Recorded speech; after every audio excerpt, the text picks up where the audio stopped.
দেশ থেকে পালিয়ে যাওয়া ক্ষমতাচ্যুত হাসিনা ভারতের রাজকীয়ভাবে দিন কাটাচ্ছে। বছরের পর বছর গড়িয়ে গেলেও ভারতের এই রাজকীয় আতিথেয়তা ছাড়তে নারাজ তিনি। এমনকি ভারত থেকে হাসিনাকে ফেরত চাইলেও তাকে আগলে রেখেছে মোদী সরকার। পরিস্থিতি এমন দাঁড়িয়েছে যে মোদীর এই মেহমানদারি ভারতের জন্য গলার কাঁটা হয়ে দাঁড়িয়েছে।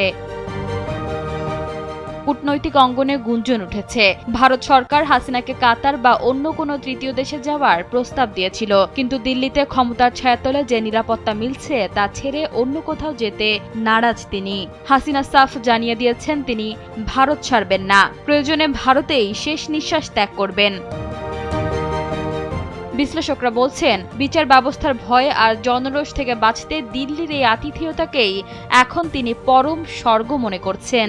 ভারতের স্বরাষ্ট্রমন্ত্রী অমিত শাহ বিভিন্ন সময় হুঙ্কার দিয়েছিলেন যে ভারত অনুপ্রবেশকারীদের উই পোকার মতো খুঁজে বের করে সমুদ্রে ফেলে দেওয়া হবে। অথচ এখন দেখা যাচ্ছে বৈধ পাসপোর্ট ভিসার তোয়াক্কা না করে যখন বাংলাদেশের সাবেক প্রভাবশালীরা দিল্লিতে আশ্রয় পায়, তখন ভারতের এই আইন যেন নিমিষেই মিথ্যে হয়ে যায়। এদিকে অদ্ভুত এক কূটনীতিতে ফেঁসে গেছে ভারত। একদিকে তারা বাংলাদেশের নতুন সরকারের সাথে বন্ধুত্বের চেষ্টা করছে, অন্যদিকে সাবেক সরকারকে কোলে নিয়ে বসে আছে। বিশ্লেষকরা একে বলছেন শাখের করাত। হাসিনাকে ফেরত না দিলে ঢাকার সাথে সম্পর্ক মেরামত হবে না, আবার তাকে তাড়িয়ে দিলে পুরনো দাবার খুঁটি হারাবে দিল্লি। এই দুই নৌকায় পা দিয়ে ভারত এখন নিজেই পথ হারিয়েছে।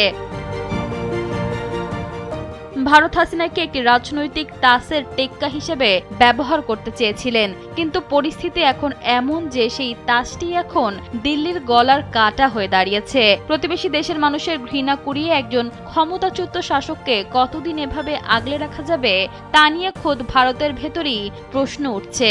দিল্লির আতিথেয়তা হাসিনা হয়তো তৃপ্ত, কিন্তু ভারতের ভাবমূর্তি এখন বিনষ্ট।